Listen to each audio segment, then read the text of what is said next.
Assalamualaikum warahmatullahi wabarakatuh. Selamat datang kembali teman-teman mahasiswa yang luar biasa. Selamat berjumpa di sesi kelima mata kuliah komunikasi organisasi. Sebelum kita masuk ke materi, ada pengumuman penting yang perlu saya sampaikan. Pada sesi ini, teman-teman diminta untuk mengirimkan tugas yang kedua. Dan deadline pengumpulannya adalah tanggal 17 November 2025 pukul 23.59 atau sebelum tengah malam. Pastikan teman-teman mengerjakan dengan baik dan mengirimkan tepat waktu. Tugas ini penting untuk evaluasi pemahaman Mas dan Mbak semuanya terhadap materi yang sudah kita pelajari. Baik, pada sesi kelima ini kita akan membahas topik yang sangat mendasar dalam komunikasi organisasi, yang pada modul kelima yaitu tentang pemimpin dan gaya kepemimpinan.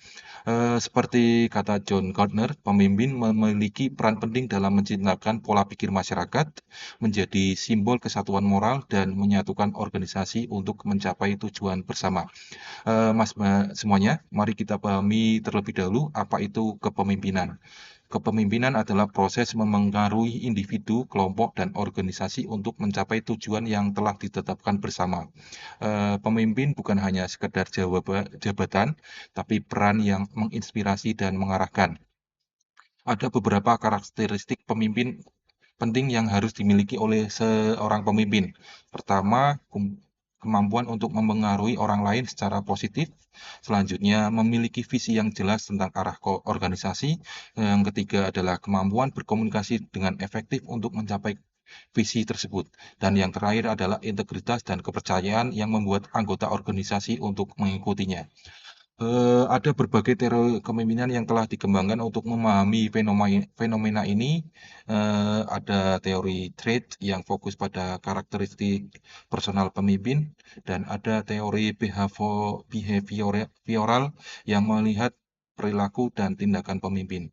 Ada juga teori situasional yang menekankan bahwa efektivitas kepemimpinan tergantung pada konteks dan situasi yang dihadapi. Dan gaya kepemimpinan itu pun beragam. Ada yang otoriter, demokratis, hingga laissez-faire, dan masing-masing dari mereka itu memiliki kelebihan dan kekurangan, serta cocok untuk kondisi dan situasi yang berbeda. Sekarang kita bahas tentang level atau jenjang kepemimpinan yang dijelaskan di kegiatan belajar 2 pada modul. Ada 3 level kepemimpinan yang perlu dipahami. Yang pertama adalah level technical skill atau level teknis. Di sini pemimpin harus menguasai keterampilan teknis dan operasional terkait bidang pekerjaannya. Ini penting untuk supervisor atau manajer lini pertama. Eh, Level yang kedua yakni level human skill atau kemampuan interpersonal.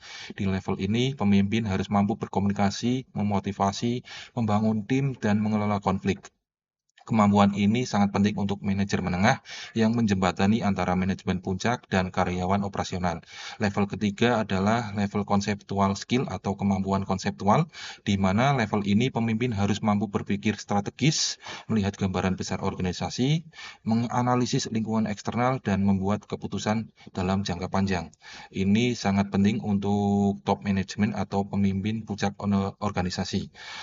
Setiap level membutuhkan kompetensi yang berbeda, meskipun ada yang saling melengkapi. Pemimpin yang efektif adalah yang mampu mengembangkan kompetensi sesuai dengan level kepemimpinannya dan terus belajar ke level berikutnya. Yang menarik, kekuasaan pemimpin tidak hanya datang dari posisi formal, tapi juga dari keahlian, kepribadian, dan kemampuannya membangun hubungan dengan anggota organisasi. Nah, pemahaman tentang pemimpin dan gaya kepemimpinan ini sangat penting tidak hanya untuk yang bercita-cita menjadi seorang pemimpin seperti bupati, gubernur, atau presiden ya, tapi juga untuk memahami dinamika organisasi tempat kita bekerja.